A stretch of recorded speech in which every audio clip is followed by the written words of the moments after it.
BBQ Central radio show will air live at 9 p.m. Eastern Standard Time.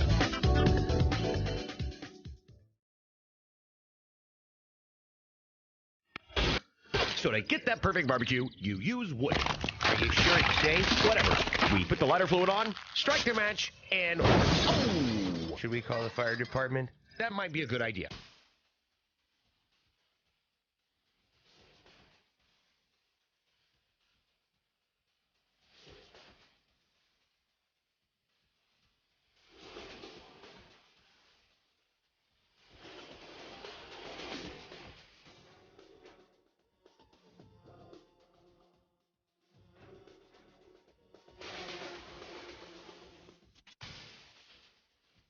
All right, good evening, and welcome to the Really Big Barbecue Central Show. This is the show that talks about all things important to the world of barbecue and grilling, broadcasting live and direct from the Rock and Roll Hall of Fame city of Cleveland, Ohio. It is the barbecue capital of the North Coast. I'm your program host, Greg Rempe. Happy to have you aboard here for your Tuesday evening fun and frivolity outdoor live fire cooking show. If you want to jump in tonight, 216-220-0966. You can also email the show, greg at thebbqcentralshow.com. Anything else you want to find out about the show can be found at the main website, like signing up for the newsletter. So head on over there, on the teams that are in for the 2016 Barbecue Central Show reality follow-up competition team show. Is that right? So, coming up at 9:14, the pitmaster of Backdraft Barbecue and the team that qualified for the 30-plus competitions in 2016, Ryan Grob. Boom. Then at 9:35, we will be reprising the ever-popular, growing in fame by leaps and bounds, I might add. I am literally getting 15 to 40 emails a week telling me how great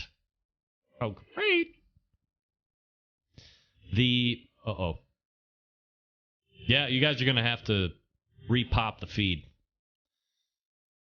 I think I dropped out. That's all right.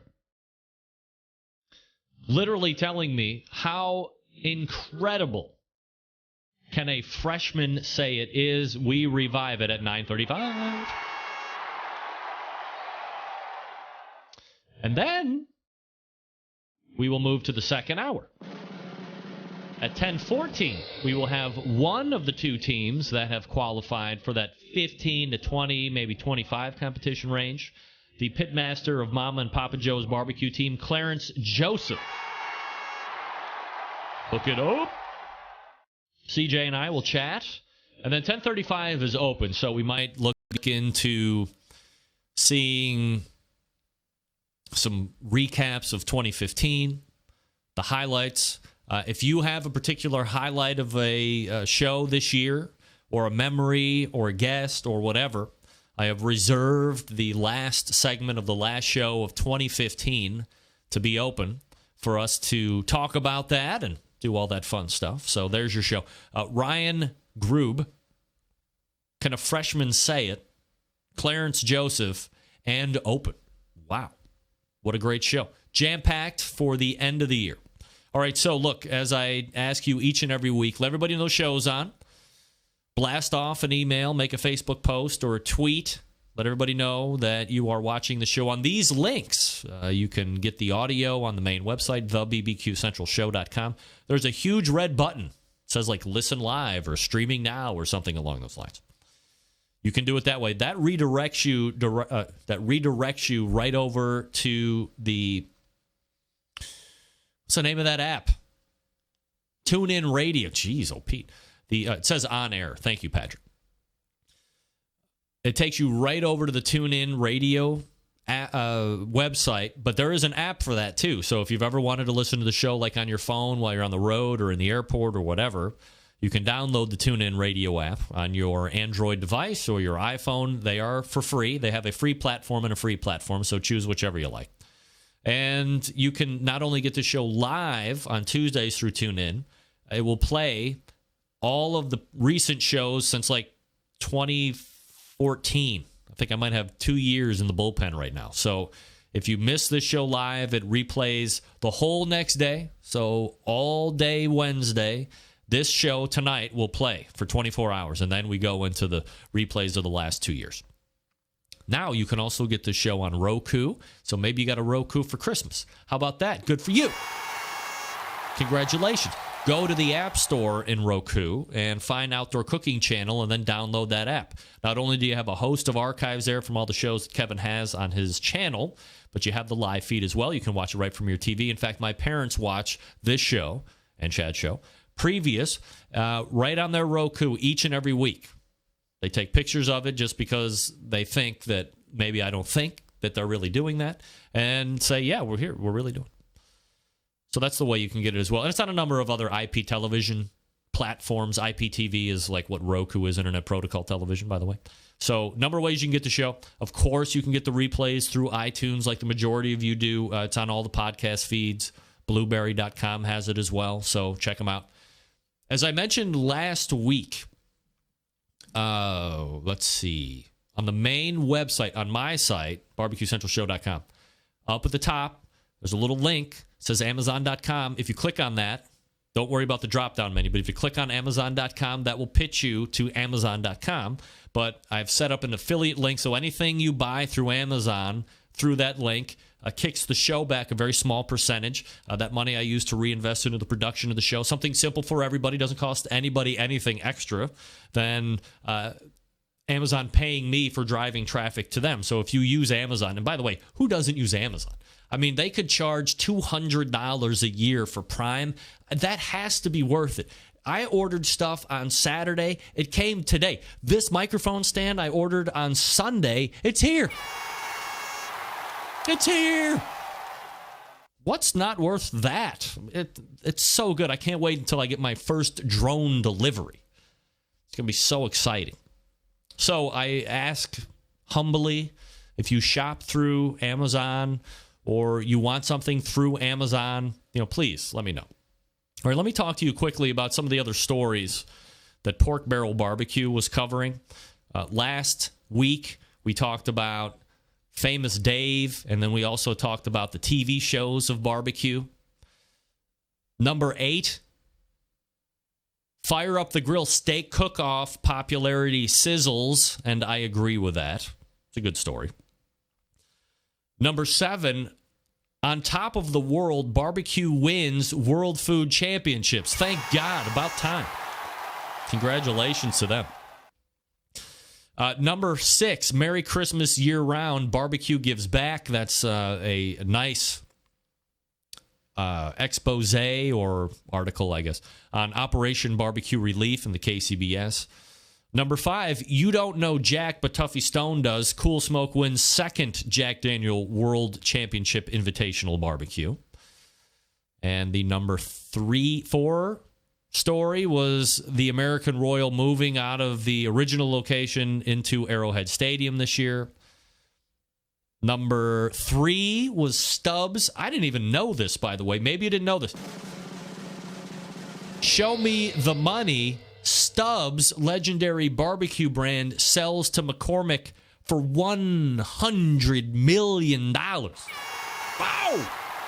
Rocky, dude, I'm about to hit you up for some cash ducats. Wow. That's huge, right? It's huge. The second story, which I believe came out today, December 20th, barbecue takes care of own. Hashtag Team Berg. And if you don't know the Killer Bees barbecue team, Jim Berg is the pitmaster there. He's actually been on this show as well. And it details everything that, kind of went on with Jim had fallen sick. And I don't even know if Jim is really out of the woods yet. I mean, it has been months and months, but everybody in the barbecue community really rallied around him. And so that's certainly good to see as well. And we'll see what happens with the number one story, which will come out tomorrow. By the way, I do want to mention that the third team that's in that 15 to 20 range, which is Tim from Tim's Full Belly Deli, is not going to be on the show tonight. And I do want to send special thoughts out to Tim and his family. He just lost his son-in-law, I believe it was yesterday. And I had communications with him early in the morning before that happened, and then had read hours later that that had happened. So he had been very sick for weeks. They weren't able to really pinpoint exactly what was going on, and he passed away. So Tim will not be on the show Tuesday, although he had committed to doing so. And I said, no, so you got too much going on. We'll rebook. It'll be fine. Don't worry about it. And geez, feel really bad for Tim and his whole family and what they're going through there. And also, as pointed out by Diane as well, one of our own, Sylvie Curry, lost her mom at 96 years old yesterday. So thoughts out to Sylvie as well. So, all right, great happy notes to head into the first break. But look, that's the other side of the coin, right? So here we go. Let me talk to you about Butcher BBQ products. Yeah. As I mentioned last week, few new things going on at Butcher's, like the brand new website. Has anybody been to the new website? Thank goodness the website address hasn't changed. ButcherBBQ.com. Head on over there. Take a look around. See the new digs. Kick it around a little bit. If you have any questions or you think something should be revised or added to or whatever, feel free to shoot our good boy Dave Bosco over Butcher BBQ an email or shoot him a direct message here on the chat room and let him know your thoughts, and maybe something happens. Who knows? Also, we talked about the new shipping rates at Butcher BBQ. $8.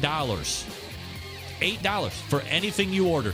1 can of rub or 50 boxes of rub. $8. Doesn't matter. What's better than that? I don't know. In a day and age when the U.S. Postal Service is continuing to raise rates on stamps and postage and all this other crap, somehow Dave has beat them down and reduced his shipping costs. Dave, what are you doing over there? He must be luring them in with grilling oil. Come on. By the way, grilling oil up for grabs for Can a Freshman Say It? $9.35.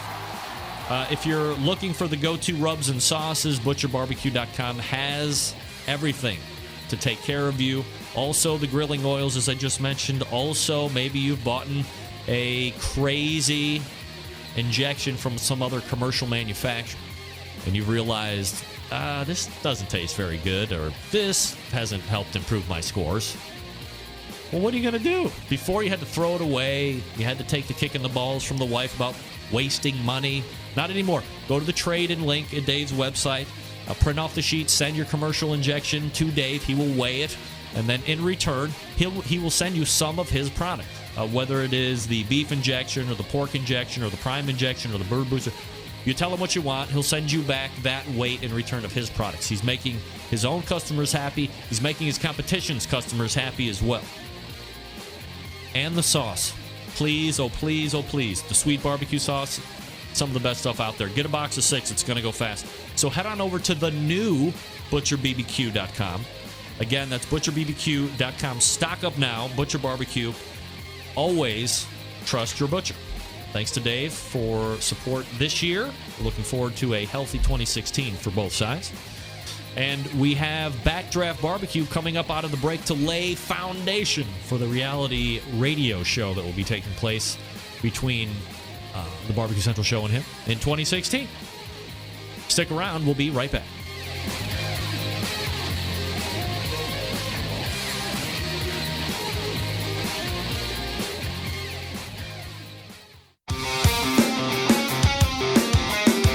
Broadcasting live from the Barbecue Central Radio Network studios in Cleveland, Ohio. You're listening to the Barbecue Central Radio Show. Once again, here's your host, Greg Rempe.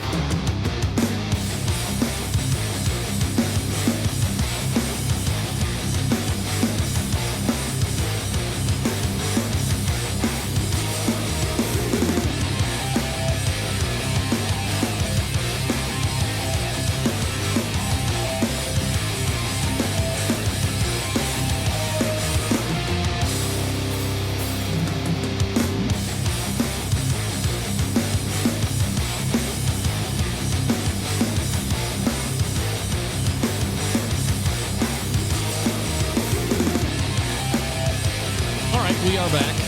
This portion of the show is brought to you by Green Mountain Grills. Visit greenmountaingrills.com to check out the variety of cookers that they have. Big ones, medium size, even tailgate size grills to get you hooked up. They also have pellets to fire those cookers. Check them out online at greenmountaingrills.com. I love my Green Mountain Grill. You could love yours too if you visit the website and check them out. As I mentioned in the beginning of the show, tonight we're meeting the teams that the Barbecue Central show will be following for 2016. First team up was chosen to fill that kind of 30-plus event threshold for next season. And after evaluating all of the hopefuls, this guy stood out to me as one to watch and follow for next year. So let's go ahead and head on over to the hotline and welcome in first-timer to this show, the pitmaster of Backdraft Barbecue, Ryan Grob, joining me. Ryan, how are you, buddy? Ryan. I got the wrong one plugged in. Ryan. Hello? Hello, Ryan? Hello? Hello? Hello? No, Ryan. That's all right. Do I need to make sure? Da-da-da. Ding, don't, ding. Don't, ding, ding, don't, don't. Huh. Let's try it again. Sometimes people don't realize that they just got to hold on a little bit, because I can get to the talking. You heard that ring, too. God, I hate when I leave the ring up. Ryan. Yes. My man. How we doing? We are fine. How are you? I am good. I literally just pulled up in my driveway 5 minutes ago. Really? Yeah, I was at 13 hours from Illinois to Colorado. My Lord, yeah, I thought we were going to get you like halfway through Kansas or something like that. Yeah, I know. I thought I left an hour earlier, and then I guess I had a pretty good tailwind. Yeah, I guess. Very good for you, flying in that private jet. Appreciate that. Right, so I was telling everybody that we were the focus of the show tonight is kind of to meet at least 2/3 of the teams that we're going to be following for the 2016 Barbecue Central show follows teams season. I haven't really found a really good name for the whole idea yet, but you were going to be filling that 30-plus event threshold or so for this upcoming season.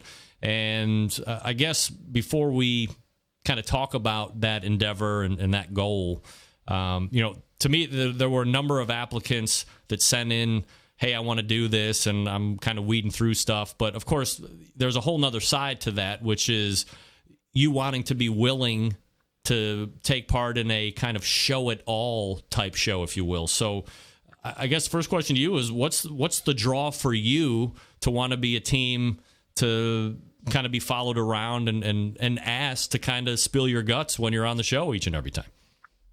Well, basically, it's kind of a new thing for me because I was taught how to barbecue old school. When you knew something that worked, you kept it secret, and there definitely was not barbecue classes that you could take to go learn all the secrets in 1 year and come out smoking. But it's for me, I don't know. I was hesitant, as you know. I mean, I hemmed and hawed about it, and I figured, why not? I mean, I don't care if anybody really knows what I'm doing. I kind of do things way different than anybody else anyway. I do a mixture of slow and low and hot and fast, and I'm not talking about just on different meats. I do both techniques on, most of the meats on the same meats. So, but as a draw, I don't know if I've quite figured it out yet. It's kind of a learn as we go type situation. I've never really cared in who knew what I was doing. I always help out rookie teams and give them some pointers and stuff like that out here in Colorado. So I don't know. Well, I guess we're both jumping in feet first together. So let me see if I can't boil that down. You're just a big fan of the show and you want to talk to me a couple times a month. There you go. Yeah, perfect. Love it. All right, so Ryan, if you could, maybe for the folks that don't know you, and this is where we get to build some of that personal interest, which I think in a reality show, shows like the Kardashians and some of the other ones, like what's the other one I watch with the fishing guy, Deadliest Catch. Like they do the same thing all the time. Like the Kardashians are just completely aloof and they spend a lot of money, and Deadliest Catch is guys out on a ship catching fish all day long. It's the personal and the emotional investment that we see and build with these people each and every week, which is kind of the desire that I have and why we're taking the direction on some of the teams here next year and why we're following. So, if you could, little insight on you personally, kind of how you grew up, where you grew up, if you're married, the kid thing, if you got any, all that good stuff, kind of let us into your world a little bit. Sure, absolutely. Yeah, I worked for this guy. He's kind of well known, Mike Mills out of Murfreesboro, Illinois. That's my hometown, and that's where I just drove from this morning, actually. And I worked for him when I was 18, 19 years old. And him and Pat Burke, they won a few world championships cooking with Apple City. And I would drive my truck and follow them to different contests and basically be a nobody gopher for anything they needed or whatever, if they'd allow me to hang around. And I picked up on a few tricks and started cooking as my own team when I was 19 years old. I don't know if I was 18 or 19, but I'm going to say 19 in the Memphis and May circuit. And I did that for several years. And I moved to Colorado and I started cooking KCBS under Backdraft Barbecue in 2005. There wasn't many contests out this way, and it hadn't exploded like it has now. So I think last year I did, I'm not sure on KCBS, I know it was over 30 contests, and I do the SCA steak contest as well. Cooked in the World Steak Championship down in Fort Worth in October. I keep trying to get more and more contests in, which is, as I'm be honest with you, it's proven to be a little bit of a chore this year, as 6 or 7 already that I had on my schedule are either canceling or not coming back, and that's making it rough on a Colorado boy to get a number of contests in. It's hard for us to drive to Florida and California to do contests. So, but I'm going to give it my best. So, are you like in what part of Colorado are you in? I'm near Denver. Near Denver, okay. Rocky Mountain Barbecue Association out here in Denver. There is a handful of Colorado teams that travel outside of Colorado and do a few cooks, and I just happen to be one of them. So, have you been out to Ganal's restaurant yet? Oh, Jason, yeah. The first week he called me every day to come in and help him. He was having problems with employees, so I'd run in there and run his fryer and cook his fries and wings for him and knock out about a 3-hour shift, and then he'd call me the next day. It was kind of funny, but I think he's good to go now on staff. So yeah, nothing like having a championship cook to come in and kind of fill some boots when needed, right? It was kind of fun, actually, to tell you the truth. I used to have my own restaurants and stuff, so I don't know that I want to go back to that again. But and he did offer me a permanent position, which I gratefully denied. So, are you a married guy, Ryan? I am married. I have a 11-year-old son, and I have a dog that travels to most contests with me.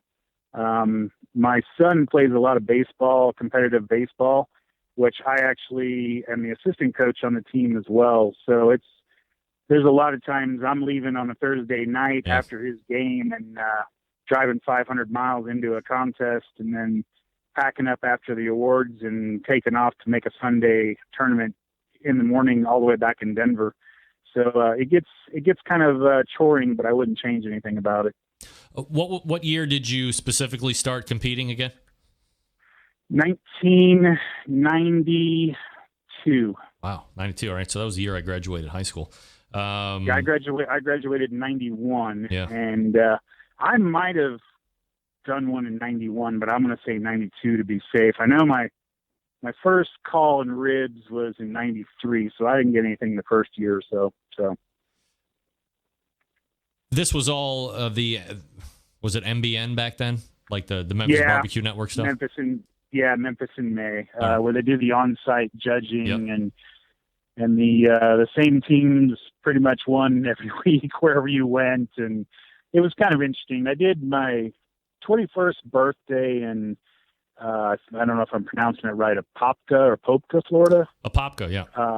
Yeah, popped it. It was a Memphis in May event down there, and their side category, I'd never cooked one before. The extra category was brisket, and I cooked it to a beautiful medium rare, and judges came around, and it's kind of a funny story, but that's how I learned how to cook brisket. Is I wrapped it up and put it in foil, threw it in the cooler, drove all the way back to home with Illinois with it, and broke college kid. I threw it in the oven one day and got called into work and forgot about it. Came home 12 hours later. The oven was on 200 degrees, and voila, I had a really nice brisket in the oven. So maybe you should be given a class.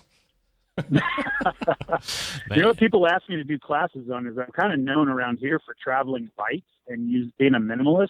I don't even know if that's a word, but taking the minimal amount of things you need to do a comp, maybe a minimal amount, and people pull up and they got 4 cookers, 1 for each category. Yep. And, I pull up, and the last contest I did for KCBS this last year, I cooked the entire contest on 1 drum cooker.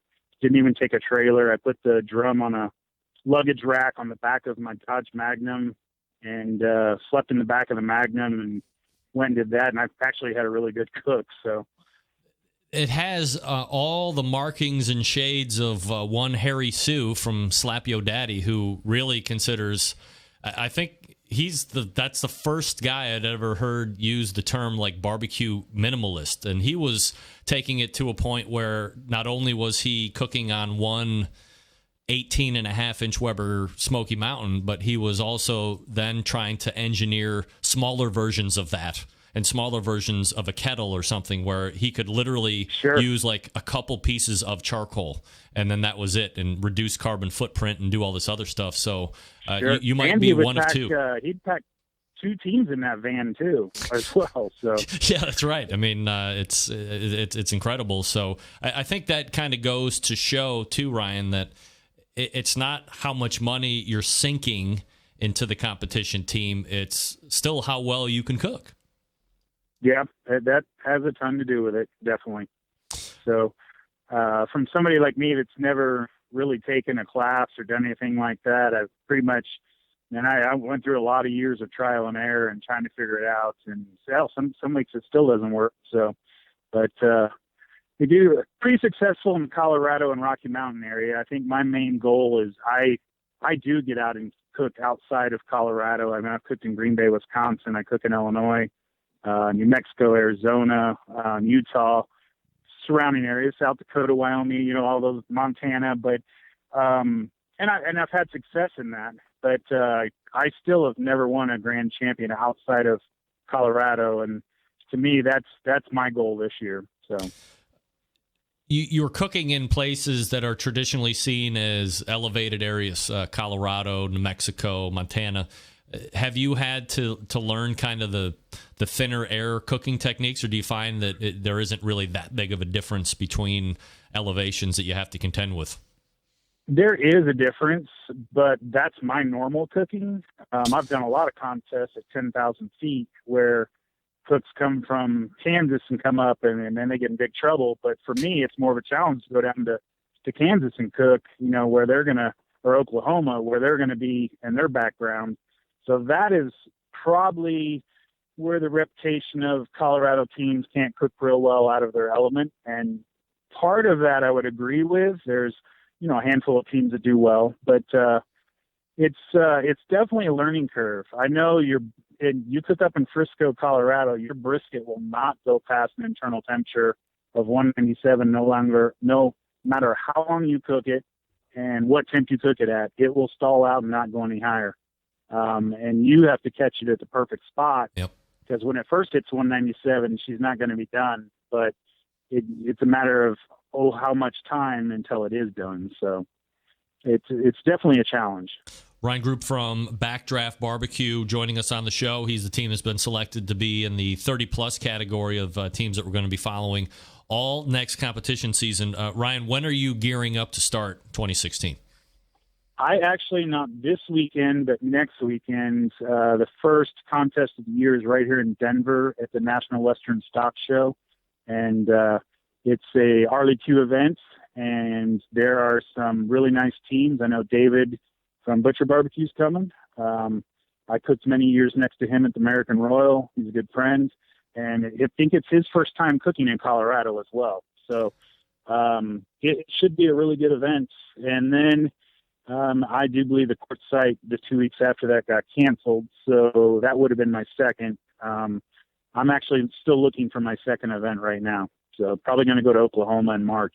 So, all right, so we got one on the board. I figure next conversation that we have, we can get into a little bit of flavor profiles and things you're going to be looking to start the season out with. We'll probably be recapping the Cook event as well, and kind of build into the season from there.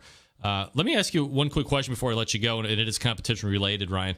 Sure. I've spoken at length with Sterling Ball from Big Poppa Smokers on growing competition barbecue and what needs to be done. And if you look over how many teams competed in 2014 into 2015, there was a contraction of close to 700 teams. Do you have a thought on the cost of competing, and if pit masters using specialty products and specialty cookers and all this other stuff are perhaps unknowingly pricing themselves out of a growth sport at this point? I would have to agree. I know Colorado's split between the old schoolers that like to come out on the weekend and have fun, and eventually, every once in a while get called up to the stage, win a prize, and that's getting harder and harder for them to do. And I know that they are just walking away from the sport, and we've lost several teams, good teams out of Colorado that 7-8 years ago were pretty dominant in the sport in Colorado. And, they just don't want to cook the Wagyu briskets and the high quality meats that that it takes to do it. And this day and age, you pretty much have to, unless you do a cook that the meats are provided and you do the draw and all that, which I'm all up for doing that. I have no problem with it. I can cook with pellets and electricity or charcoal in a trash can. Doesn't matter to me. But I think it's definitely pricing itself out of the market. It's kind of nice the price of fuel right now. That helps tremendous. But when I was trying to do 25 comps when gas was almost $4 a gallon, it was killing you. So. Ryan, I apologize. One last question. What's the goal for 2016? Do you want to be KCBS Team of the Year? Do you want to finish, in certain places in the categories? What are the thumbnail? Yeah, my goal for this year, for this last season where we're finishing up, was to be in the top 25 in all the 4 of the categories and in the overall. I'm pretty sure besides brisket, I think I've hung out at about 30th all year there. Yep. I was, when my season came to an end in October, I was in the top 25, but being in Colorado, nothing around here, just kind of slipped out of there. I think I'm still top 25 chicken and top 25 ribs, and I think pork I'm 26th, something like that. So I'm going to carry over the same goals into next year. Obviously, Team of the Year would be awesome. It's hard to get enough contests in out here, but I'm going to do my best to do that. But that would probably be a little lofty goal. I'm still, 22, 23 years young into this sport and still learning just like everybody else. So. Just for the people that were wondering, 36th overall KCBS Team of the Year result, 25th in chicken, 13th ribs, 26th pork, and 34th in brisket. So, as you said, aside from the brisket, pretty much hitting exactly the goals that you were setting up. So, we'll look forward to kind of following you down the road in 2016, and we'll talk to you again here in a few weeks after that first competition. All right. Thank you very much. All right, Ryan. We'll talk to you soon, buddy. Thanks. All right. See you. Bye. There he is. And I hit the wrong button. Good Lord. Ryan Grob, Backdraft Barbecue, doing the plus 30 in competitions for 2016.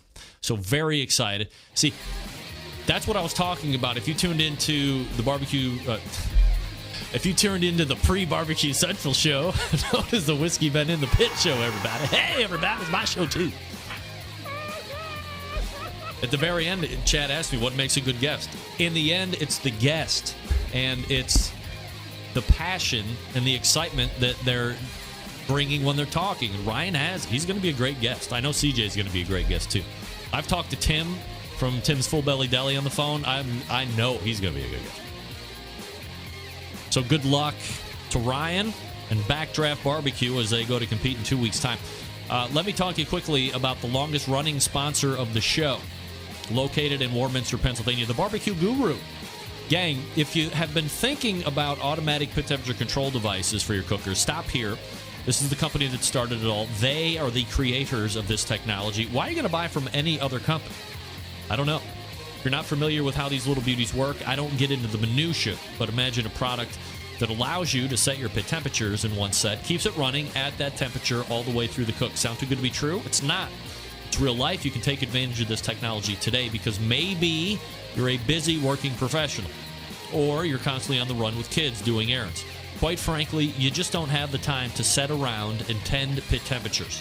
The BBQ Guru allows you to throw on a pork butt or a brisket or a couple slabs of ribs and you're off to do whatever it is you need to get done, and the Guru maintains that pit temperature you set it at. There's a bunch of different models to choose from. I want to tell you which one to choose, so go to the website and peruse what they have, and then if you have any questions, I beg of you, don't guess. Call them instead and get the straight information from the experts. 800-288-GURU. That's 800-288-GURU. Or email them from the website, thebbqguru.com. A breakthrough in barbecue technology is the BBQ Guru. Again, the contact information, 800-288-GURU, or visit the website, thebbqguru.com. Let me point out that me saying something about specialty beef and all this stuff is a mere statement about cost. Obviously, people use it. Denise makes a point saying that Sterling Ball uses that stuff. There's people that can afford to use that stuff, and then I think there's perhaps a bigger portion of people that really can't afford to use that stuff but feel they have to use it in order to compete. That's what I'm talking about. If you can afford it, if you have the means, whatever. I'm talking about the people that are putting themselves in financial danger by competing or using all the specialty stuff and all the pits and all this other stuff. Pretty expensive. I mean, I don't even compete and I know that. All right, it's can a freshman say it right after this?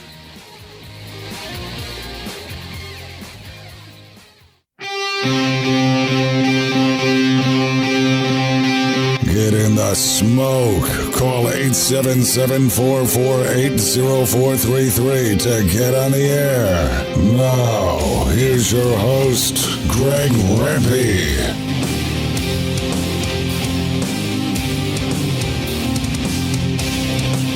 All right, welcome back. 216-220-0966. Greg at thebbqcentralshow.com is the email address. If you want to play Can a Freshman Say It, we're going to load it up right now. Go ahead and shoot me a call. 216-220-0966. And we will be off and running. If you're not familiar with how to play the game, shame on you. But I'll tell you anyway. I'm trying to get my damn mic stick. Oh, man, I didn't even have it turned up right. First time on the show. Here's the deal. You're going to call in. We're going to put you up. It's going to be very exciting. I can tell you right off the bat. You're going to be very nervous. And then we will get into the game show itself. And it's very simple. All you have to do is answer 3 of 5 questions correctly. You have to guess if a freshman can say it, but you guess 3 out of 5 correctly, you win Butcher BBQ products. So, let me get into the intro here. And here we go. Thank you, ladies and gentlemen, and welcome to the game show Sweeping the Nation. It is Can a Freshman Say It? And I am your host, Greg Rempe. And we're going to be playing the show right now. We have a caller on the line. Caller, go ahead and tell us a little bit about yourself. Hey, what's going on? My name's Nick from Corona, California. Nick with a November, or Mick like a Mayflower? No, Nick like a Nicholas. Nick like a Nicholas. All right, very good. Well, welcome in, Nicholas. Hey, thanks, man. Or Nick. That's fine. Nick, you know how to play the game? I sure do. All right. So we're going to start out. You got to get 3 of 5 right. So here we go. Let's do it. All right, Nick. First word. For grilling oil, by the way, from Butcher's BBQ, which can be gotten at butcherbbq.com if you don't want to risk not being able to think like a freshman. Nick, can a freshman say the word barbacoa? Remember, this freshman, who may or may not be my daughter, is reading the word on paper and then has to verbally translate it out of her mouth hole properly. Barbacoa. No, I don't think so. No way. She can't say it. No way. All right. No way. Go with a no. Lock you in. All right. We go to the soundboard. Show me barbacoa. Barbacoa. Oh, look at you. Yikes. All right. Nevertheless, we continue on. Yeah. 0 for 1, Nick. That's all right. Got to get the next 3 of 4 in order to keep playing here. Nick, can a freshman say one of the most favorite words I've ever said out of my mouth? Succulent. Yes, definitely. Yes, definitely. All right. Lock you in on a yes. All right, let's go to the soundboard. Show me succulent. Succulent. Oh, look at you. Very good. Now we're 1 for 1. You got the hang of it now. Nick getting a mind like a freshman on right now. All right, here we go with your third word, Nick. We were just in my last segment close. I was talking about the cost of barbecue and competition. I don't compete. And I said these high quality beefs like Wagyu. Can a freshman say Wagyu? No. No. All right. No. This freshman may or may not live in a barbecue-related household. That's fine. We'll lock you in with a no. And the chat room agreeing with you, by the way, Nick. Show me. I like it. Show me Wagyu. Wagyu. Oh. Damn. Well, look at us now. Here we are. We are at the very last question. My goodness. You certainly know how to bring the drama, Nick. Good for you. As a show host, I appreciate that more than you can realize. That's all right. The last word is escape. Can a freshman say escape? And let me throw something into the mix here, Nick. Okay. I can't tell you how many people I know that read the word escape and still say escape. And besides wanting to punch them in the face, I don't get it. I mean, what's the deal? But let me just throw that in the hopper for your consideration as well. Can a freshman say escape? Yes. All right, we'll lock you in for a yes. Oh, my God. Like, I'm so nervous. Are you nervous? Yes, I am. My heart's beating. I know I am. For the grilling oil, show me escape. Escape. Oh, look at this guy. He's a winner. Well, Nick, you have done it. You have out-thunk a freshman. I have no idea how that's possible, but you have done it, my friend. So congratulations to you.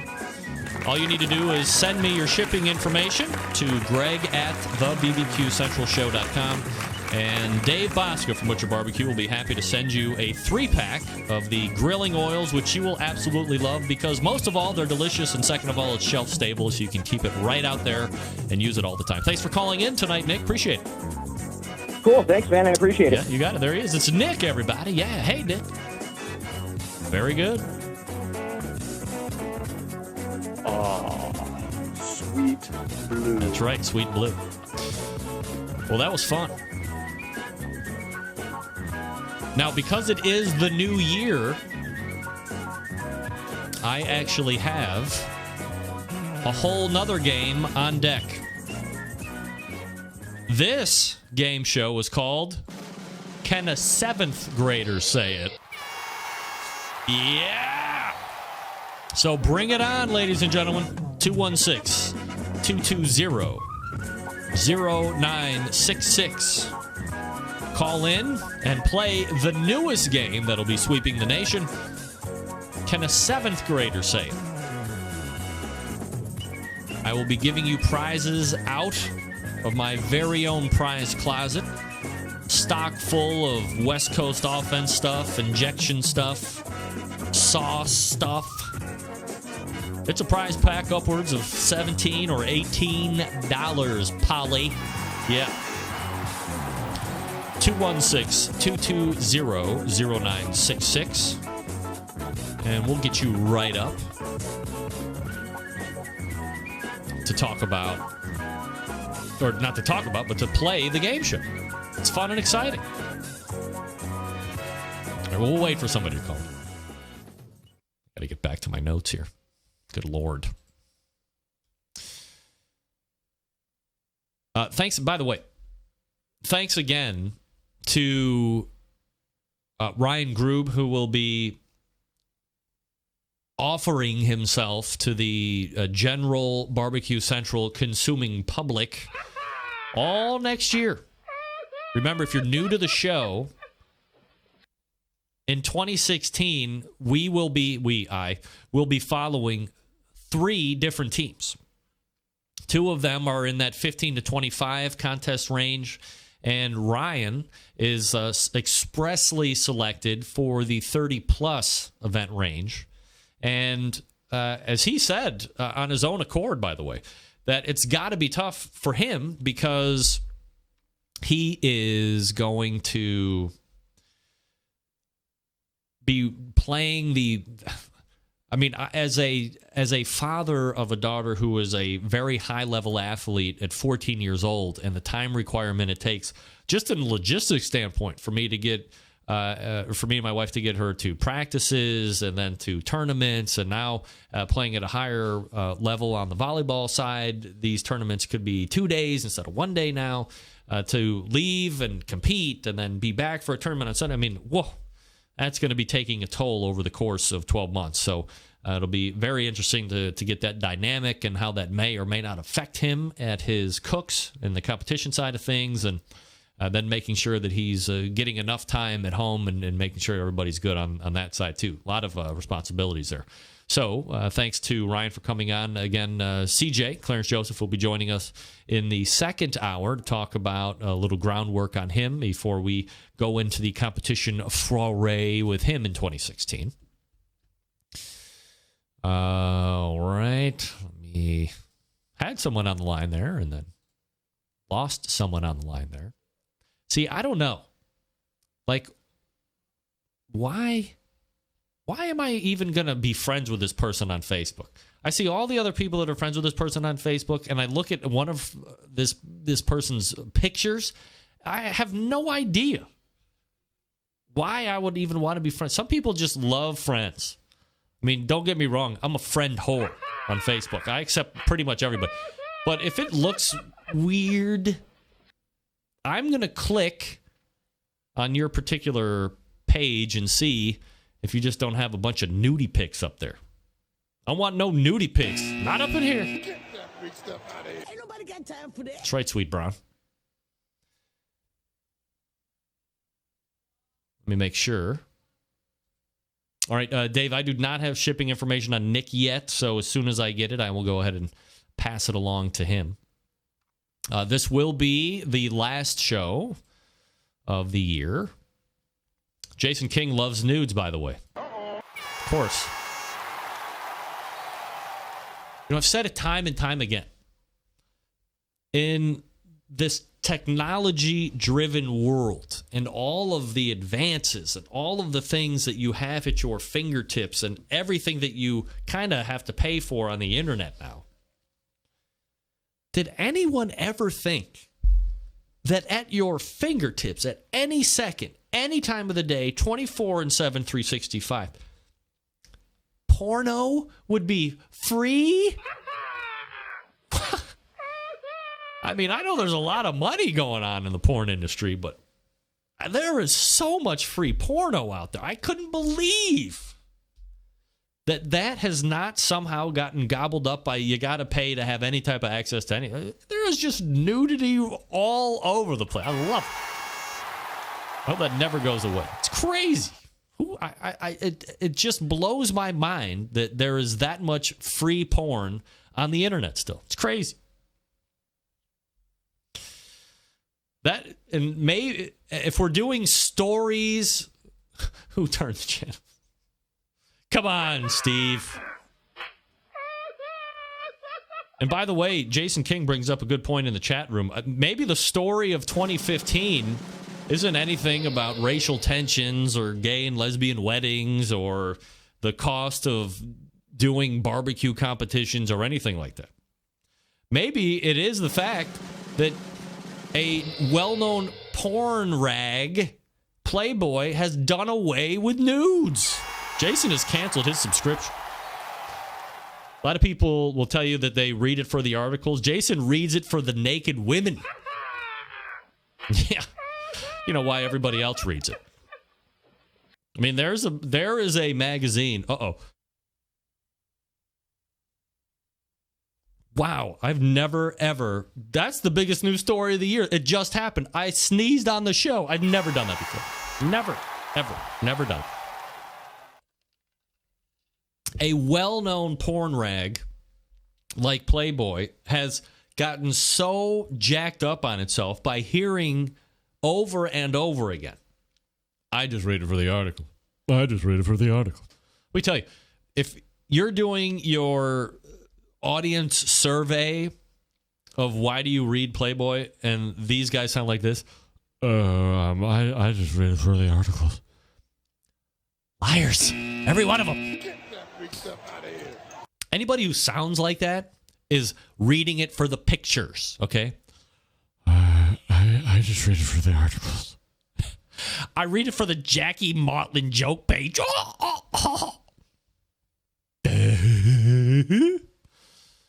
Whatever. All right. Can we get me out of this segment quickly enough? No, not possibly. We're going to come back to wrap up the first hour after this. By the way, congratulations to Nick for winning. Nick Esparza. Yes, from Corona, California. Good for Nick. Good for winning.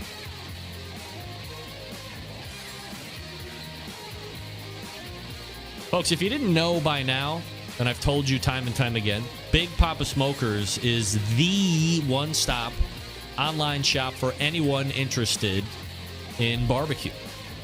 Number one dealer of Mac pellet grills in the world.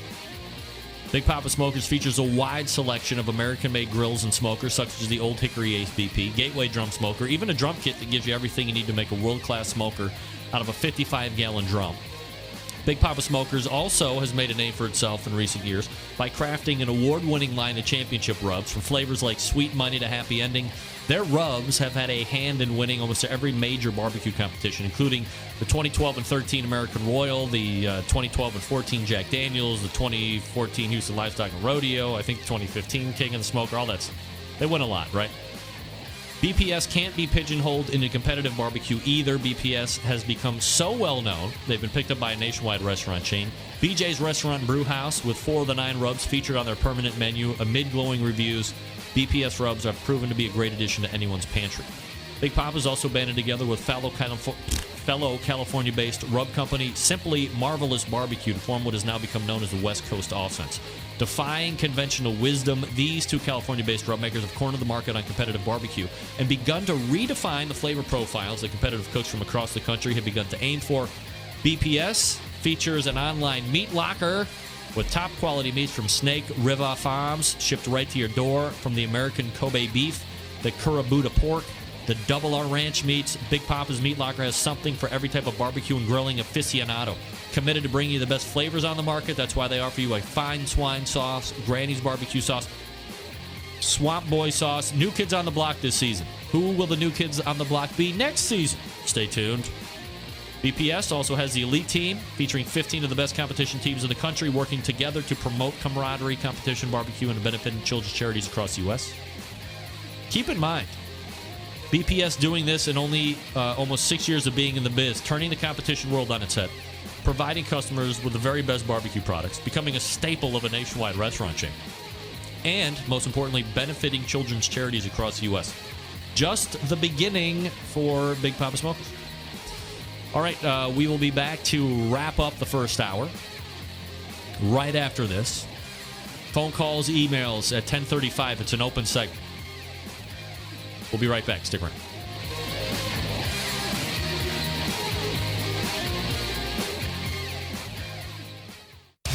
Big name interviews, advice on cooking brisket and ribs, and the only host willing to share his honest opinion on all things important in the world of barbecue. It's the Barbecue Central Show.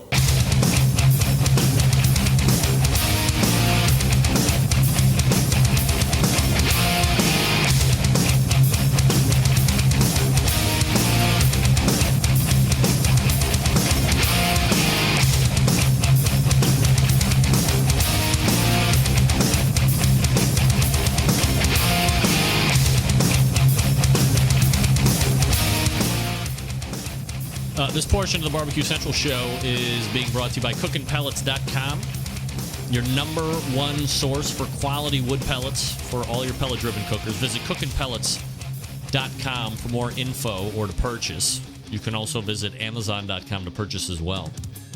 I don't know if anybody is reading the chat room right now, but there is a delightful conversation going on with one David Qualls, who is detailing out the number of states and miles that he drove this competition season.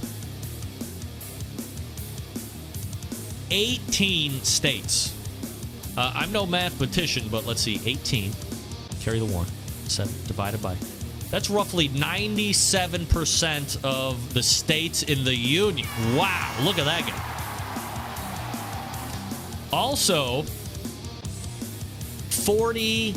count them. I'm not saying 14. I'm saying the number 4 in the letter D. 40,000 miles. Whoa. For barbecue. Now, I believe David is well versed in the whole in-the-car windshield time between where he lives and where he works. I think that's a pretty big drive, right, Dave? But 40,000 miles for barbecue.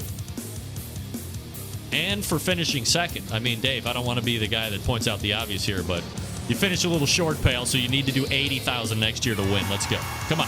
Pony up. Pony up. You can do it. What's another 30,000 miles between... Wow. 18 states and 40,000 miles. That's huge. That's huge. The question of the day is... do 40,000 miles get to be written off to the Fed Gov at 55 cents a mile? Does that happen? Does that happen? Wow. I believe Dave Qualls unequivocally did not take up my offer to do more miles next year. How about that? Who would have thought? Who would have thought? Considered a hobby. Yikes, not for that. That's a FTJ. Full-time job. I mean, that's more, that's 3 times and then additional 4,000 miles than people get with their lease of 12,000 miles a year. You more than tripled that.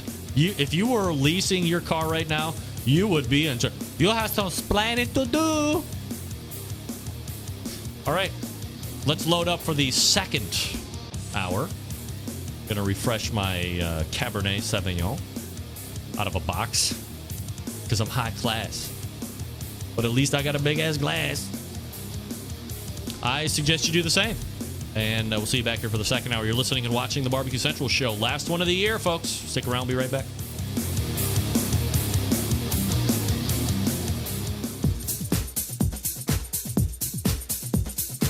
Happy to have you aboard here for the really big barbecue show. Boing. We cook because we have to, and we grill because we want to. How's it on? You have a great show. I'm a big fan. Boing. So what seems to be the problem here? This man looks like he's dead, and he's in the crackle. Charbono. It's all about the charbono, dude. Succulent fish. What? He ate 2 feet or wiener. Now listen, Lavernius, shut your face. I'm shaking like a dog shit peach seeds. We have top men working on it right now. Top men.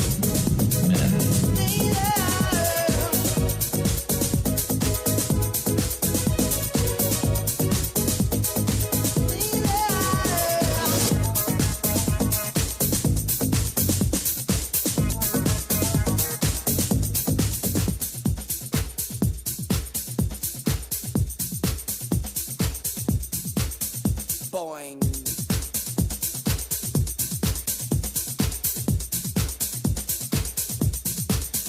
Hit me.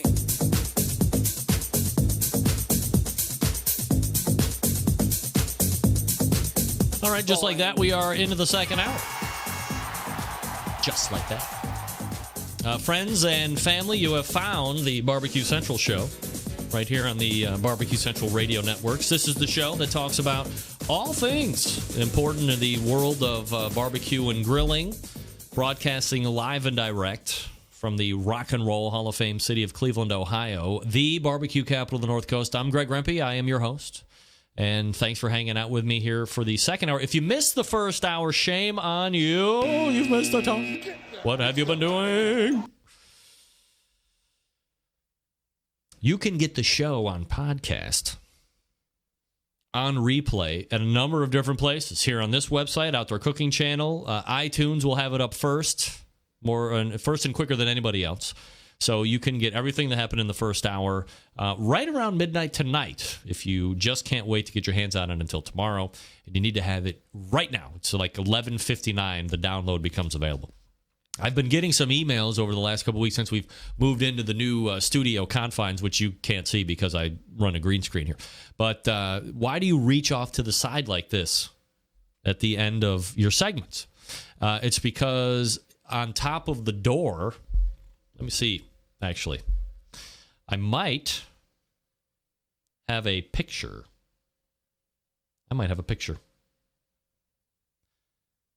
Sometimes it's better. I know the people that get the download won't be able to see this portion of it, but not everybody can see everything. Where is it? Oh, okay, here we go. So this is a picture of what it looks like right over the door as you get in.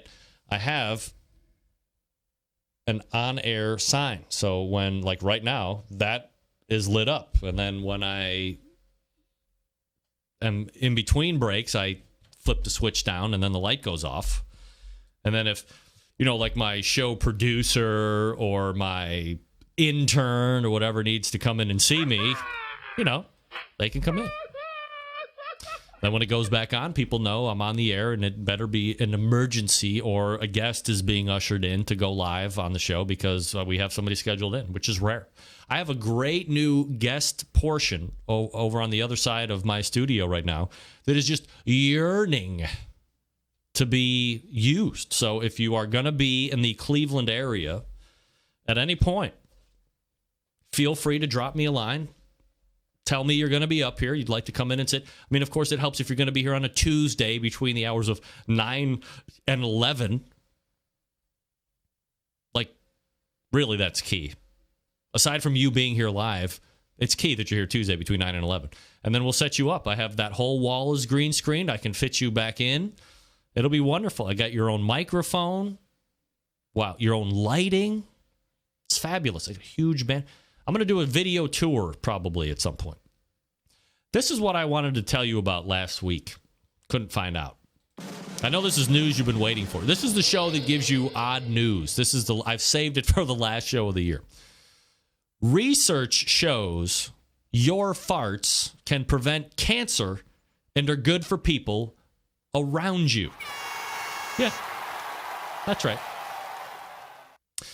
this may sound hard to believe, but according to new research, your flatulence may be very practical, not just for you, but for people around you. New research from the UK reveals that farts can fight cancer and other deadly diseases and illnesses, reports The Mirror. Has anybody ever noticed that, and I don't want to be pre-qualified guy that says something and then goes but and then erases everything he just said. It seems to be kind of a recurring thing that the UK sends stuff over like this. It's bizarre. The weirdest stories I ever get on barbecue, the weirdest stories I ever get on cancer-fighting flatulence never comes from Canada, never comes from America, never comes from Mexico or Cuba or wherever else. It's always coming from the UK. Why is that? The story continues. This study, which was concluded by researchers at Exeter University in England, I apologize if I butchered the name, concluded that one should not refrain their farts.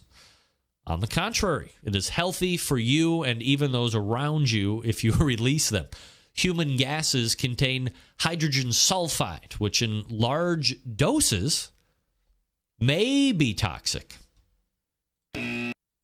But according to this new research, the hydrogen sulfide contained in a fart is fine since it's in smaller doses. And as it turns out, these small doses can help prevent cancer, dementia, stroke, heart attacks, report The Mirror. The researchers behind the study are now seeking to use this new information to produce medications containing hydrogen sulfide from where? From farts.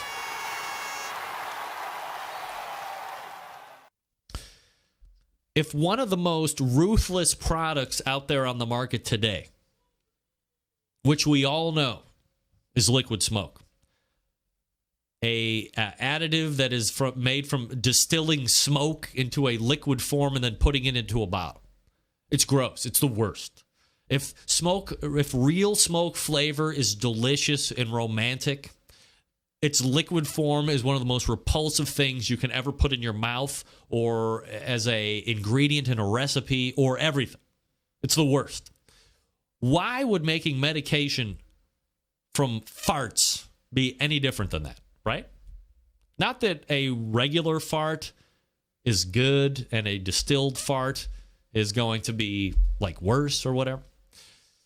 Researchers say we have exploited this natural process by making a compound called AP, like alpha Poppa 39, which slowly delivers very small amounts of this gas, specifically to the disease, researcher Matt Whiteman told The Mirror. So, next time you're out, or next time you're wherever you're at, and you got to fart really bad, I mean, usually, what do you usually do when you got to fart? Nothing. Nothing. You do nothing. Nothing. That's right. I already said that. Now, you can just rip loose. Go on. Get after it. Nobody cares. You're like, hey, somebody be like, wow, hey, did you just fart? You're like, yeah. Am I preventing cancer for you by ripping ass? Yes. Yes, I am. And lucky for you, I'm going to be here for like the next 4 or 5 hours, busting it out like you have never seen. Preventing cancer like my name is Superman. Giving all new praise and fondness to the name Ass Man. That's right. Dave Bosca weighing in. That's why you've never heard of a dog dying of cancer. That's right. It's crazy. The dogs fart. Wow. So do cats, by the way. Anybody want 2 cats? I got 2 cats up for sale. Free. Free, and I'll pay the shipping. Media mail if you need. If you want, if I can really save some money, I'll ship a media mail with maybe 1 or 2 holes. I agree, Patrick. Get me out of here. Where's Clarence Joseph? We got to tighten up. Let's tighten up. Maybe Patrick means we've sunk to a new low in medical research. If tearing bottom means health for everybody. Maybe we had the answer all along. Man, I feel like a schmuck now. Happy holidays from Cookshack. So thankful for all their customers, vendors, dealers, distributors, employees. Sending a special wish out to the listeners of the Barbecue Central show for a prosperous, happy, healthy, and tasty new year. That's right. Cookshack manufactures electric smokers, pellet-fired smokers, pellet-fired charbroilers, and pellet grills. They also sell accessories, sauces, rubs, wood pellets to use in the ovens and grills. With a variety of sizes and styles, Cookshack can fit the need of any customer. Cookshack provides commercial and competition cooking classes, online recipes, and a video cooking classroom. Check out their website, cookshack.com or pelletcooker.com. That's their blog. And their social media groups on Facebook, Twitter, Pinterest, Google+, Instagrams, and LinkedIn. Also, they have a world-class barbecue forum. On the competition circuit, Cookshack's pellet-fired smokers are the choice of champs. Teams from the coast to coast, West Coast, East Coast, North Coast, all have pellet-fired smokers. The choice of champs. The FEC 100 can handle all 4 meat categories with ease, while the Fast Eddies by Cookshack PG 1000 and 500 and pellet grills smoke on the indirect side and grill on the direct side. You can purchase a Cookshack unconditional 30-day money-back guarantee. Buy any Cookshack product. If you're not 100% satisfied, return it in 30 days for a full refund, credit, or replacement. Cookshack is dedicated for crafting smoker ovens to give you that genuine pit barbecue wood and smoke flavor. They continue to develop and improve their products with an inspiration of smoking made simple. They'd love to share their passion for barbecue with you. Give them a call, 800-423-0698, cookshack.com, and pelletcooker.com. That's right. All right, we will step away. We will reload with Clarence Joseph from Momma Papa Joe's barbecue team right after this. Stick around. We'll be right back.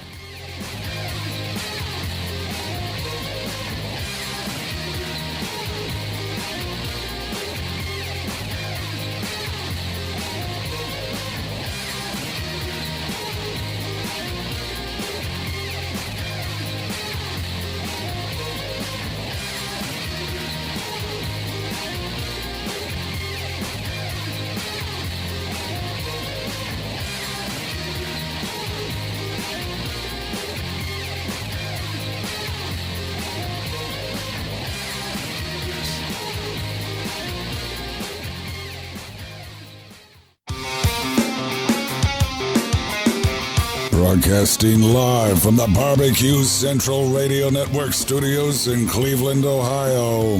You're listening to the Barbecue Central Radio Show. Once again, here's your host, Greg Rempe. All right, welcome back.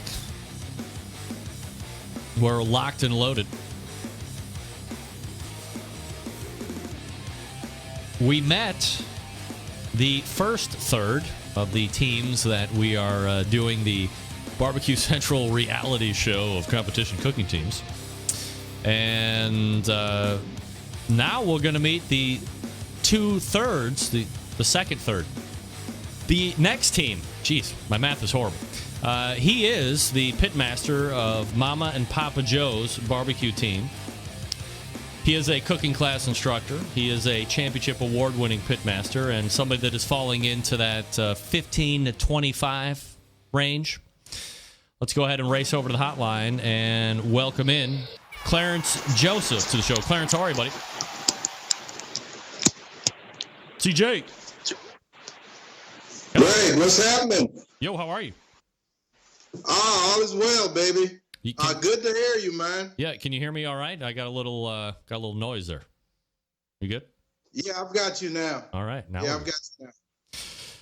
All right, so Clarence, I had Rob Grob on from Backdraft Barbecue at 9:14, and he's fitting that like 30-plus competition range that I was looking for the reality TV show / internet radio show sensation, or it will be a sensation, coming up next year, where we're following 3 teams from January until whenever they start. Well, I guess from whenever they start competing next year to whenever they end, and getting all the juicy details. So I said, hey, I got a lot of applications for this stuff, and I'm kind of weeding through. But, there's a whole nother thing to this. There's teams deciding that they want to go ahead and jump in here. And truth be told, I said to everybody that got in touch with me, look, let me be very upfront.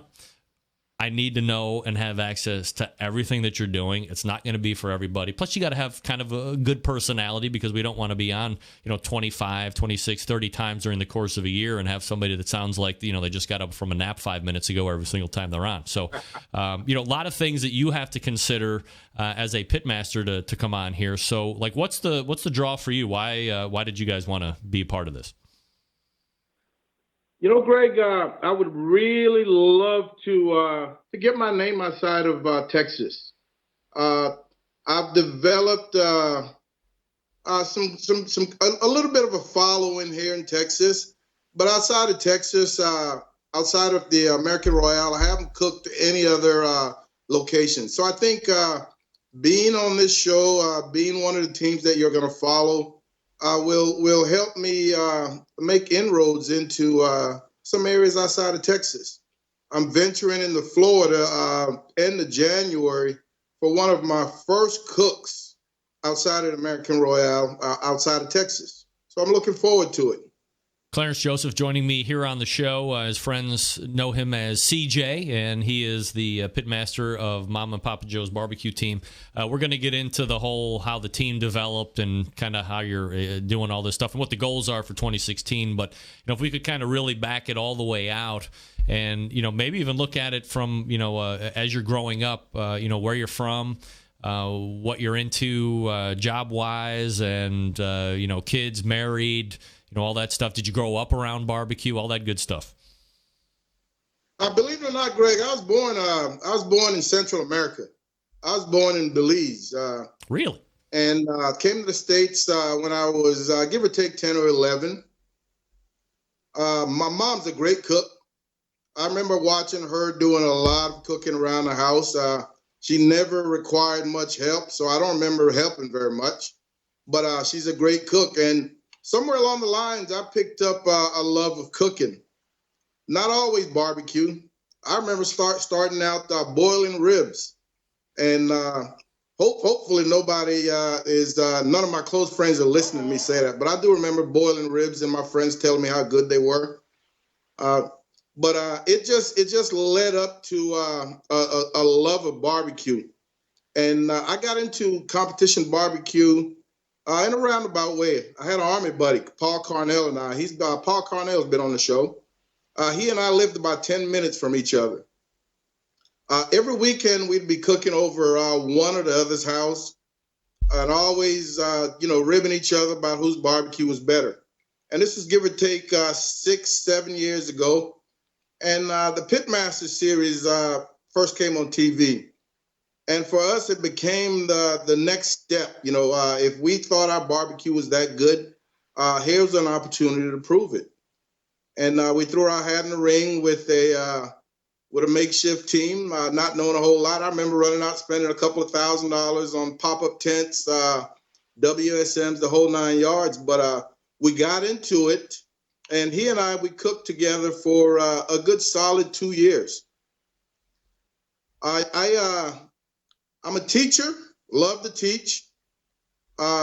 Spent some time in the military. I retired in 2006 from the military. After retiring from the military, I started to teach 8th grade U.S. history. And I did that for 8 years. But along that 8 years, someplace within that 8 years, my love for barbecue just really started to take over just about everything I did. I remember being in the classroom trying to teach the kids, but my mind was on barbecue. And after I started competing, every Friday I'd bring my pit with me to work because I leave right after work or sometimes a half a day. And I remember trying to teach, but I'm only thinking of competition. And it started to consume me. And eventually, I had to make that decision to follow my passion. And I resigned last January from my teaching position, and I began to do barbecue full time between competing, giving classes, and a little catering here and there. Things have been working out fairly well. As far as significant others, married guy, single guy, had been married guy, kids, all that stuff? I'm a married guy. I've got my 30th anniversary coming up January 2nd. Wow, look at this my guy. wife, Alicia. Happy New Year my indeed. My wife, Alicia, from Hamilton, Ohio. So she's your home girl, so to speak. Yeah.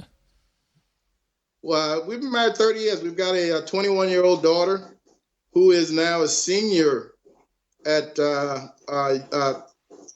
what is it? Oh, in San Marcos, Texas State University. Great girl. She's majoring in nutrition. She wants to be a dietitian. So she's really doing well. She's taking care of business, and I expect nothing but great things from her. My wife is my absolute support foundation with this barbecue. You'll hear guys say it all the time. If your wife does not like you competing, you probably won't be competing, or you won't be married very long. I'm fortunate enough that my wife does support this habit. It can get lengthy, especially when I'm doing those back-to-back cook-off, and she's trudging along with me. She's a trooper. Love her for it. Ryan sounded like, at least the majority of time, it's just him. He's going out. He's a one-man cook team. And, it seems like over the last handful of years where it was at least two people and sometimes 3, 4, 5, 6, and maybe even up to 7 guys and gals, or a mix of co-eds going out and making up a team. Sometimes they would trade off here or there, lose 1 or 2, but there always seemed to be at least 2 with gusts up to 5, 6, and 7, depending on who you're talking to. Now I see more of a trend of just the snipers out there. It's just the husband, or it's just the wife, and maybe it's a work thing, or maybe it's because the guy or the girl wants to get away from the significant other to keep that marriage going, whatever the case may be. But she goes with you and helps, or she just kind of go with you just to kind of be with you and socialize while you're doing the cook thing, or how does that work? It started out with a little bit more of socialization. She's a talker. She loves to socialize. But within the last year, she's really wanted to take a bigger role in the cooking. And I've started off slowly, giving her more responsibility. She's seasoning meats, even though I find it hard to turn my back while she's doing anything like that. But she's taking on a bigger role. She's my primary box runner. But she's definitely slowly but surely taking on a bigger role. And, team dynamics, I think a lot of people are realizing that team dynamics really play a huge role to have a successful competition team. Very often, a lot of the guys I speak to, tell me that they once were part of a larger team, 5, 6, 7 guys. But that's a lot of cooks in the house. People want responsibility, and not everybody can do everything. You will find that some of the most successful teams across the nation in competition barbecue tend to be the smaller teams, the individuals, or the husband and wife, or the two teammates.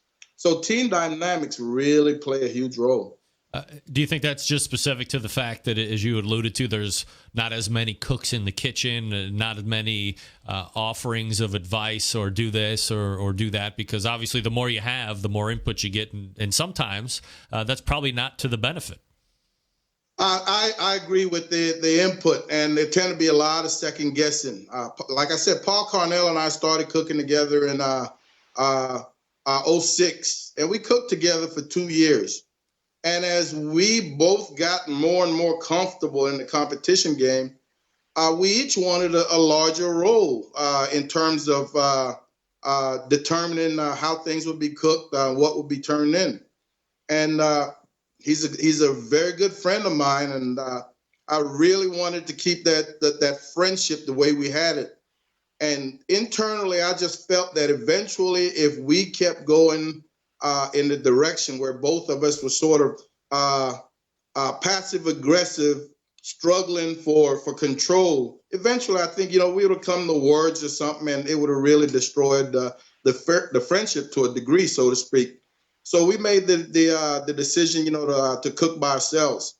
And I will tell you, I think it worked out for the better. We both became much better cooks a lot faster than we probably would have if we had continued cooking together. Having that freedom to experiment, to take chances, to be in charge of everything from A to Z really, really made me a better cook.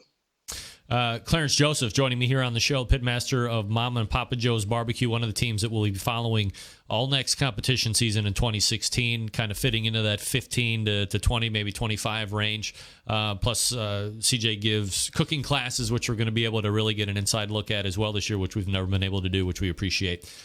Let me ask you, kind of following up on that whole your wife taking a little bit more of an active role in the camp part, not just a socialization.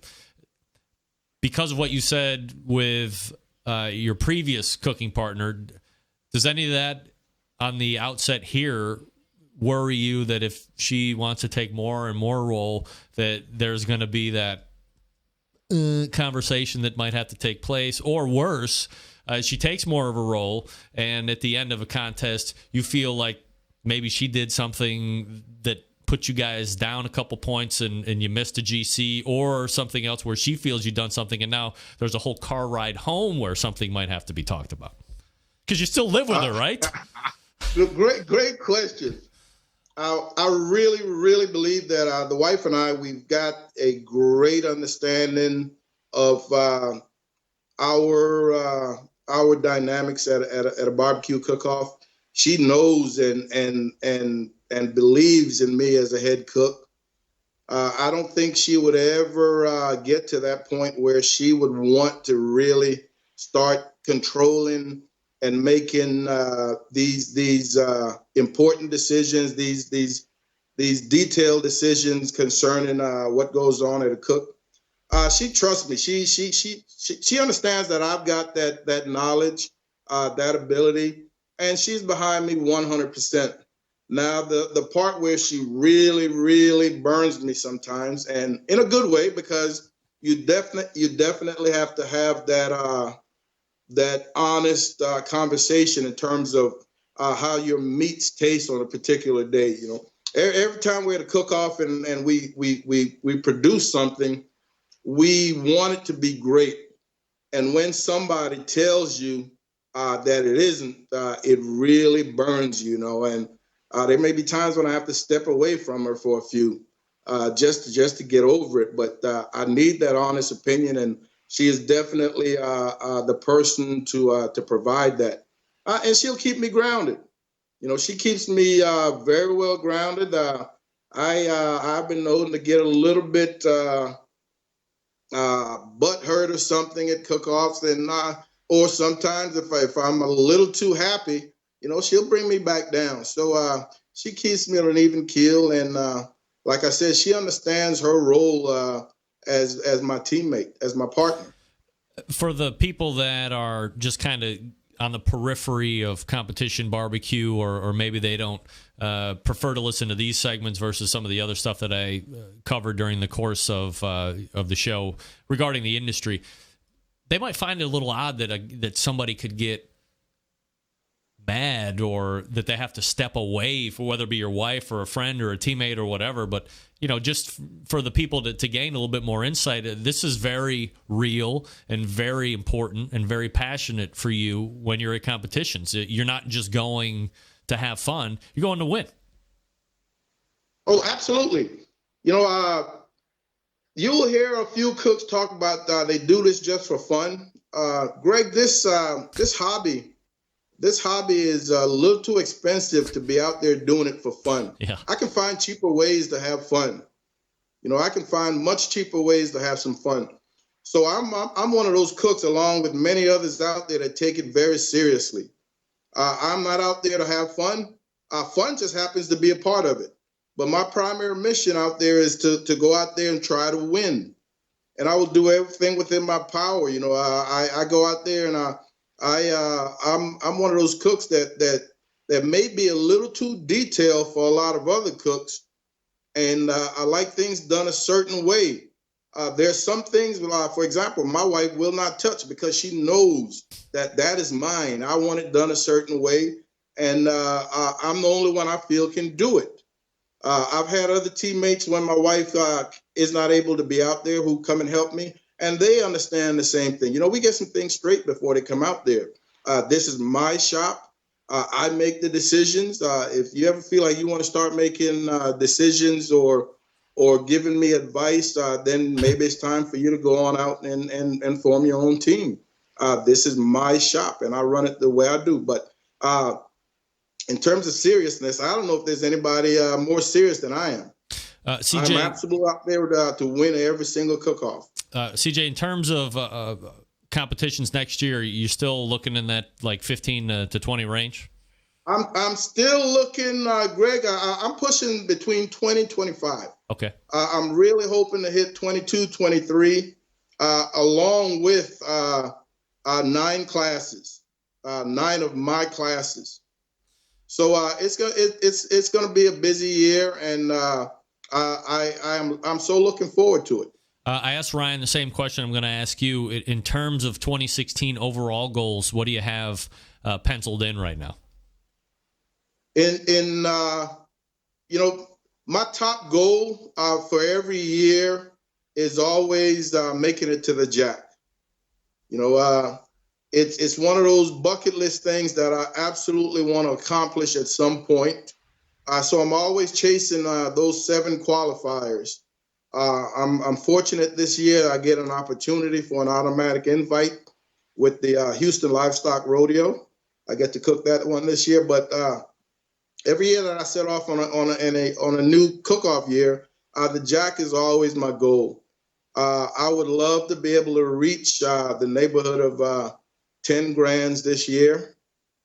There isn't another San Antonio rodeo. In my 6 years of cooking, one of the things that I have not been able to do yet is to defend a grand championship. So that is another goal of mine this year, is to defend 1 or 2, see if I can repeat back to back. But again, it's simply to win as many cook-offs as possible. Now, because you're a Texas-based guy, do you cook in a particular one of the 3 sanctioning bodies that are down there majority of the time? I cook in all 3, but because I'm in Central, South Texas, most of our cook-offs tend to be from IBCA. So I would say about 85% of my cook-offs are IBCA cook-offs. Another 10% are Lone Star, and then 5% Gulf Coast. And then you're going to be looking to pop in maybe KCBS or an FBA here or there. Yes. Yep. I'm looking at the Sonny's Invitational Showdown end of January, which is FBA, Florida Barbecue Association. I'm also looking at a second cook in June in New Mexico. And I cannot remember the name of that particular cook. I've got it on my calendar, but I'm really looking forward to doing a couple of trips out of state. As a retired vet, I've got the time. More often than not is simply the fact that I hate doing something like that without people that I know. I love having friends tagging along. I love having other cooks that I know that I can set up next to. So that's probably the primary reason I haven't stepped outside of Texas more. Clarence Joseph is the pitmaster of Momma and Papa Joe's barbecue team. He is one of the teams that will be following along next season for 2016. When do you plan on getting the first one going? That's at the end of January, right, in Florida? Our first one is middle of January, and it's a huge one. It's in Houston. Hold 'em and hit 'em. In the past, it's averaged around 200 teams. Wow. This year, they have decided to close it at 150 teams, and they are already there. They're already at 150. This will be the weekend of the 15th, so right middle of January. So I've got a couple more weeks before I'm back at it.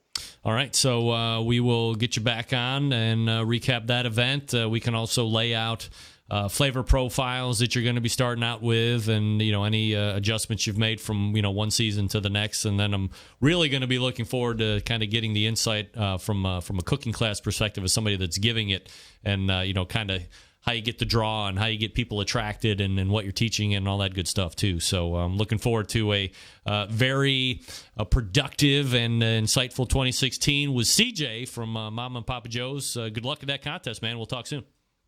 Yay. Good speaking to you, Greg. Looking forward to the next time. All right, there he is. Clarence Joseph. Momma and Poppa Joe's Barbecue. Again, a team that we will be following all next year. So we got 2 of the 3 down. Tim from Tim's Full Belly Deli will be on at some point, maybe next week or week after that, as soon as he's got his stuff tightened up and he feels ready to come on and give us his foundational interview like we got from Ryan and from Clarence. Man, he's this.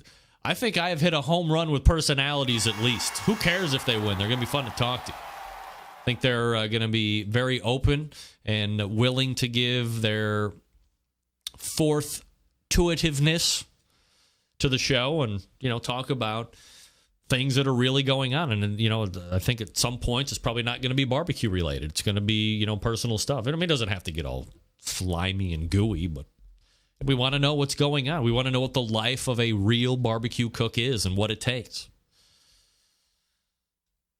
To have a shot at winning KCBS, it takes 18 states and 40,000 miles. Wow. Dave, that's a lot, man. Wow.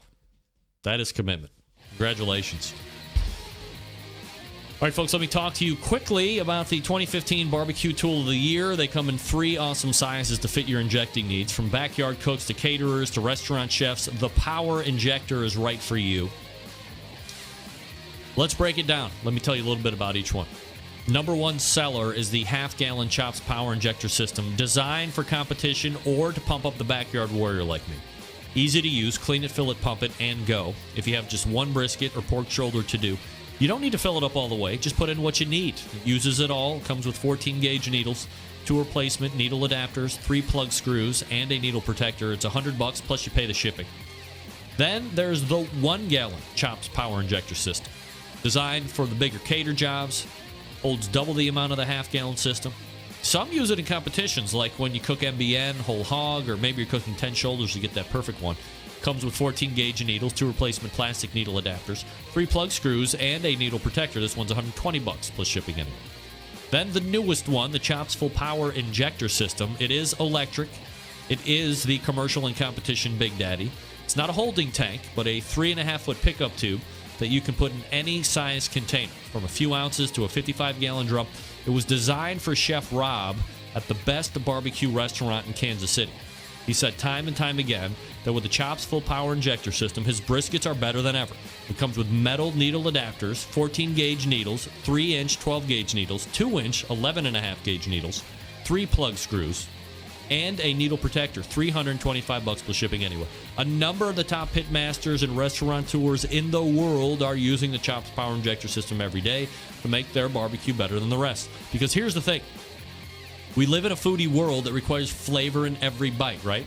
This is how you do it and how you do it fast. And it's not just for meat. How about an alcohol-infused watermelon or honeydew melon or cantaloupe or whatever you can stick those needles in and pump pooch into? Every injector is hand-assembled right in Kansas City, Missouri, USA. Extra accessories, you want them, they got them.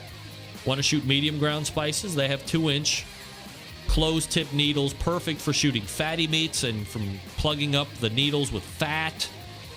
They sell replacement stock needle adapters and plug screws. They have a great upgrade you can buy to make your Chops Power Injector bulletproof. Metal needle adapters. Yes. Chops Power Injector System gives your barbecue some power. Don't forget, email Dan Uladol, Barbecue Kansas City, BARBEQUE, Barbecue Kansas City. Tell me what the free shipping deal on the Barbecue Central show. Tell them I emailed you about it. They'll be happy to hook you up. And trust me, you're going to be happy. I see more and more reviews on the Chops Power Injector System saying, how did I live without it? I don't know. I said the same thing. Get it. You'll be happy you did. We're back to wrap up the year right after this.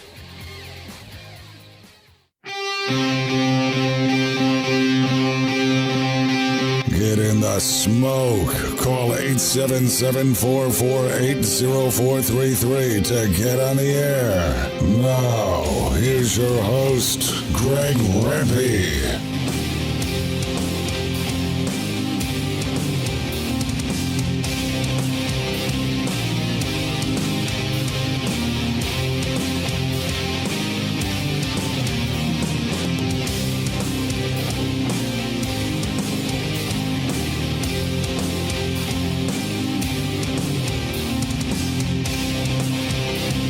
Welcome back. 216-220-0966. Greg at thebbqcentralshow.com. If you've missed any of the interviews tonight, you can go back and get the replay starting at about midnight tonight on this website and on iTunes. That's where it will hit first. Video replays you will find at YouTube, Outdoor Cooking Channel tomorrow, typically around the lunchtime hour. So if you want to jump in, here's an open segment. It's the last segment of the year prior to the wrap-up segment, but nobody gets to talk there. So if you've had a particular point you've wanted to make and you waited all year to do it, this is the one time that I recommend you call in and give me your 2 cents or write in.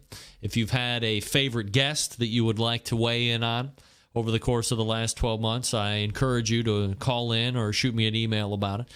Maybe a particular product, maybe a prognostication on the direction that you see the industry of barbecue taking, or the segments of the industry like competition, like manufacturing, like accessories. This is going to be the year that steam barbecue takes hold of everything. I mean, I don't know. But this is the segment you want to do it at. If there's somebody you want to shout out to or give me a suggestion about the show, this is the segment you want to do it. 216-220-0966. So there's a lot of great places that we can start as we look at the year in 2015 and how it relates to the show. We've gotten a number of new partners to come on during the show this year. Chops Power Injector System, iGrill came back on again. They were a handful of months last year in 2014, and then came on for pretty much the majority of the year. We have had a number of really what I call the staunch or the stable of tried and true partners of this show. Butcher BBQ, BBQ Guru, Big Poppa Smokers, Green Mountain Grill.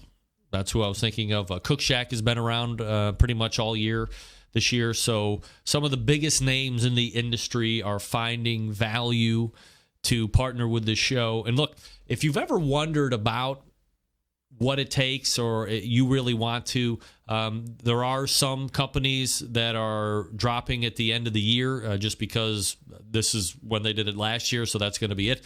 So there might be a spot or two that's coming up. I'm sorry, I also forgot Suckle Busters as well. They were a huge sponsor of the show this year as well, giving away a lot of product, doing some great interviews, adding a lot of products this year as well.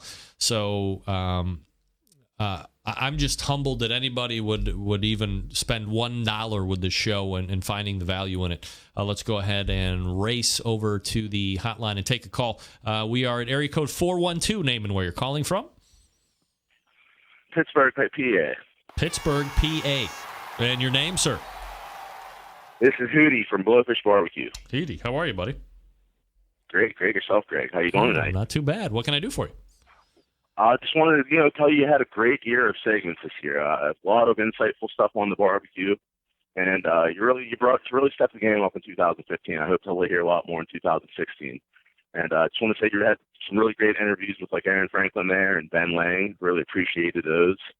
And also want to see how's that Lang working out for you. I'm telling you what, New Year's Day has 5 racks of ribs scheduled for it. So it's going to be, I mean, look, nobody knows better than you. We've had unseasonably warm weather up here in the, well, I call it the Northeast, but I mean, it was 60 degrees. Yeah, it's good weather. Yeah, I mean, it was 60 degrees or whatever it was for Christmas. So it's dropping down a little bit now. So this will be like the first time I actually get to run it when it's about 32 degrees during cooking time. But it runs great. I found mine, because I have the 36-inch, runs, its sweet spot seems to be right at about 300 degrees. But, man, it's a solid machine. It works great, still looks great, and I've used the shit out of it over the summer. So, yeah, I mean, I love it. Do you have one yourself? Yeah, I have an 84, and I also just picked up a 36 about a month ago. Yeah. I went down and took the class with Chef Paul Kirk there and Ben Lang, and those guys put on a hell of a job, I'll tell you that. Yeah, if you ever absolutely. get the chance, Greg, you got to check those guys out. Yeah, when I get down south, I kind of have a standing appointment with Ben Lang to kind of get down there and hang out. So it's really good, and I really appreciate the call tonight, man. Well, let me know when you're going. I'm going down to pick up my third, hopefully sometime before summer. All right, I will do it. Appreciate you calling in tonight. All right, Greg. You the man. Happy New Year. Happy New Year to you. There he is. It's my guy. All right, calling in is the pitmaster of the American Dream Barbecue team, David Qualls. Look at this guy. What's up, Greg? Jeez, you might as well throw a couple more miles on your back and do this show before the year ends, Dave. I must say, you have the nicest looking microphone today with that beautiful new desk stand that there is. Isn't it? It's as pretty as your Jambo pit, right? Props, yeah. Oh, well, it's a lot more professional looking there, too. Well. I love the champagne color of yeah. the Heil PR40. Yeah. I know a guy, if you know what I mean. Hey, you had a good show. I all year long. Of course, I always enjoy watching your show. And I liked your interview today. I listened to Whiskey Pit in the car on the way home, so I thought it was good. Dave, let me ask you, and I don't want to turn the tables on an impromptu interview here, but you finished second team of the year as you were kind of chatting along here in the chat board, recounting states and miles. First loser. Oh, forget first loser. Forget about that. If you're not first, you're last. Look, I mean, it's for anybody that didn't understand or can't wrap their head around the time commitment and the miles and obviously the expense that goes along with that. Like how do you finish up in your mind 2015 for you? Second place, doing all this stuff. Is there any bitterness or like, man, I wish we would have done this or I wish we would have done that, or you just take second place and you're like, wow, man, we're second place out of thousands of teams? Oh no, it's been great. We were on the Sheer Show earlier in the year when we were talking, and I started out just trying to hit a grand so we'd qualify for the Royal. When we hit our first grand in April, it'd been 9 months since we had won one, and I was sweating that we weren't going to get lucky enough to ever see it again. And then we just got on a run, and it was like, okay, we're 2 away from the Jack. Let's keep cooking hard. Hit our 7 for the Jack and look up, and we're first place. I mean, then it became hey, it's nip and tuck. It's nip and tuck. At the end of the Jack, we're 4 points off from Travis, and everybody, including, me and my wife, are telling each other, we got to go give it a chase. And you go to Florida, it don't work. You go to Georgia, it don't work. And the next thing you know, you're just into this grind that it doesn't make. If I could erase from October to December out of the season, I'd be chomping at the bit to do it again. But boy, that last month was grueling, and it wasn't worth it. It seems to be, even for the teams that win, inevitably they ride back to, man, it was a grind. Very happy I won, or very happy I finished where I finished, but to make that run is just a grind that they can tell you all about it, but till you experience it, it's not something that somebody just goes, hey, I can't wait to do it again next year. Oh, that's for sure. And I know Travis, he's very open about it, that he and his goal and his purpose for cooking this year was to go win Team of the Year. And I can only imagine what went through his head day after day, this contest to the next contest to keep that fight. I'd have went nuts by June with that mentality. He's a monster at that. He's a great cook. He's very focused, and he won it, deserved to win it. What a monster cook, but it's grueling. And if you're going to do it, be sure that you have sponsors or get ready to have a lot of money or spend a lot of money, because, even with winning 10 grands and 4 reserves, we're still deep in the hole in this deal from a financial standpoint. But it's fun. Go out, like I said earlier, I think in a text deal, I'm going to stay close to home this year.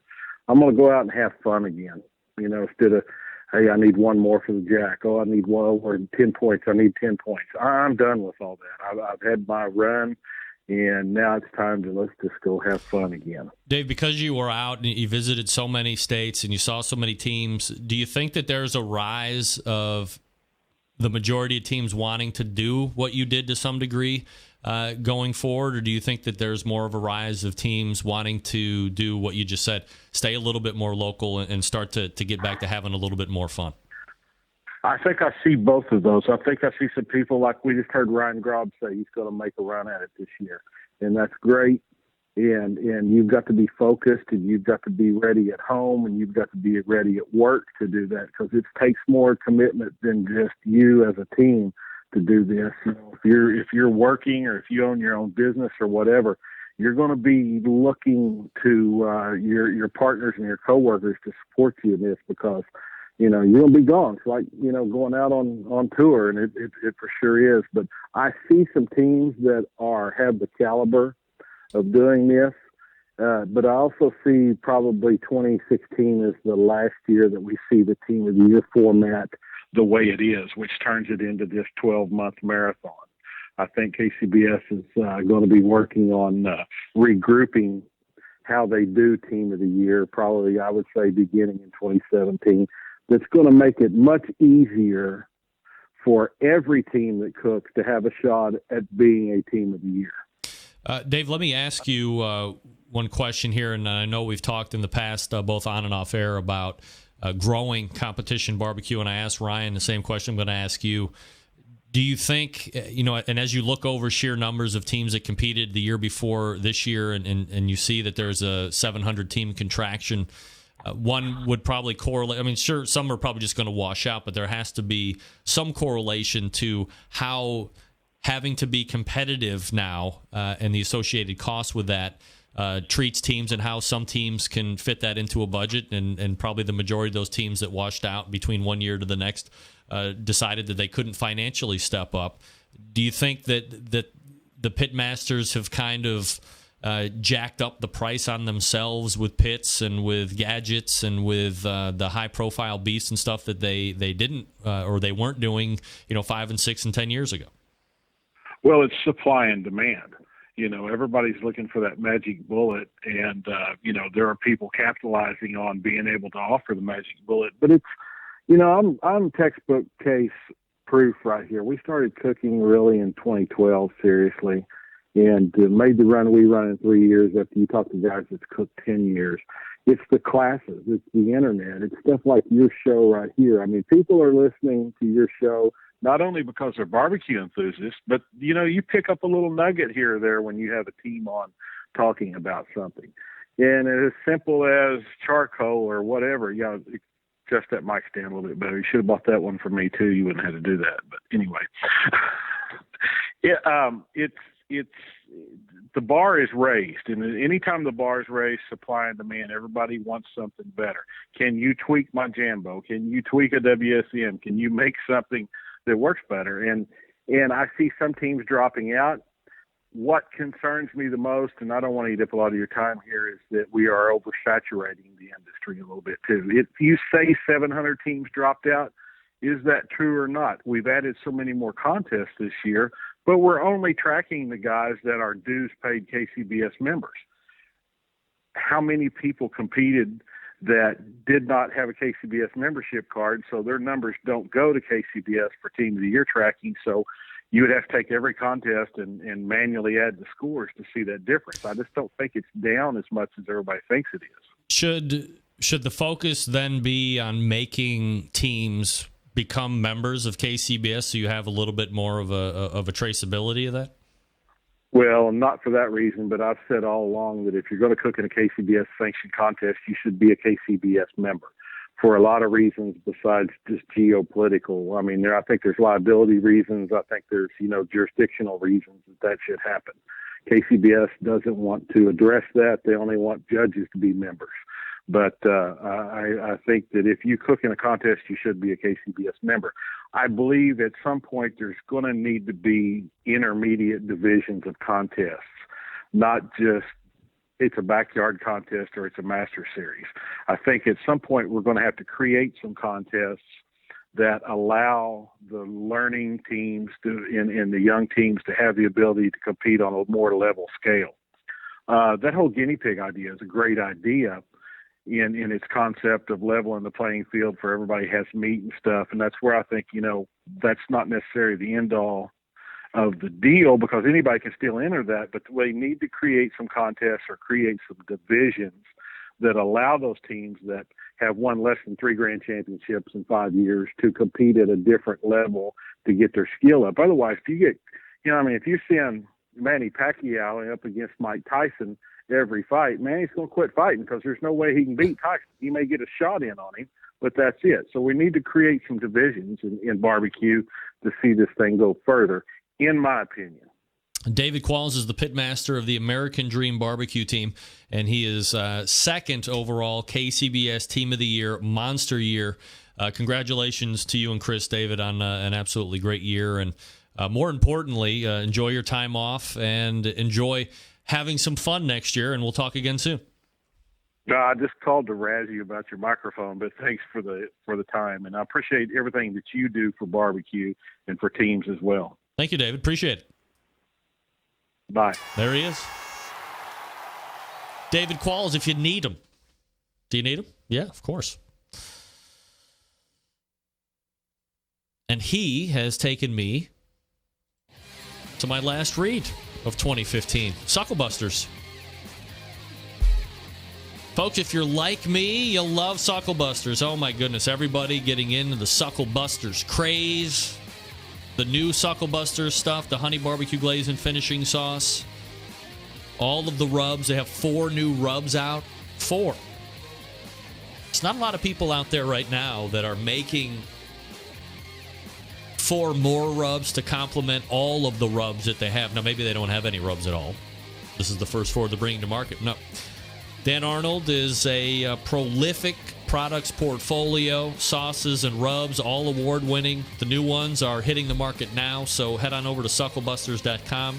That's sucklebusters.com. You can email sales@sucklebusters.com to inquire perhaps about wholesale or retail and all that stuff.